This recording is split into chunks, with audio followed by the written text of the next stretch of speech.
Je voulais vous présenter une petite introduction au livre de Pierre Hadot intitulé Exercices spirituels et philosophie antique.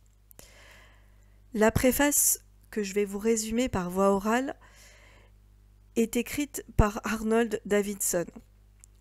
Voilà ce que nous dit Arnold Davidson. Ce livre, Exercices spirituels et philosophie antique, est déjà un classique, et comme tous les véritables classiques, il garde sa force d'actualité. Pour Pierre Hadot, le but de la philosophie est de former les esprits plutôt que de les informer. Lire est un exercice spirituel, car il nous permet de progresser intérieurement.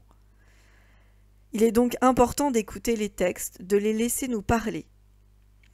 Pierre Hadot explique « Lire est une activité de formation et de transformation de soi-même.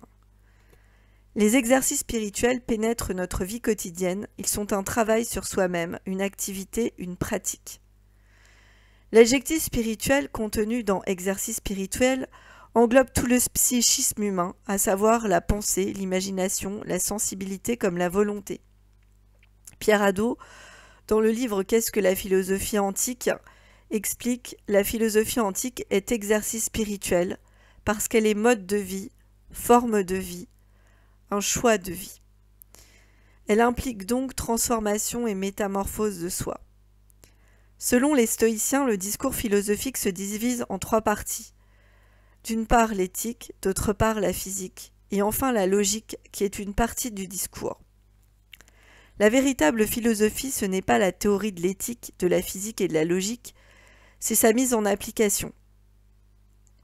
Pierre Hadot, dans La philosophie comme manière de vivre, dira « La philosophie antique propose à l'homme un art de vivre. Au contraire, la philosophie moderne se présente avant tout comme la construction d'un langage technique réservé à des spécialistes. Ceux qui développent une théorie de la philosophie sans la mettre en pratique sont appelés des sophistes. C'est ce qu'explique Pierre Hadot dans Qu'est-ce que la philosophie antique.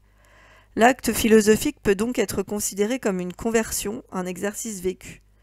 Les choix d'articles dans ce livre reprennent des figures ou des explications de personnes qui se sont exercées à bien vivre, à suivre la voie de la sagesse.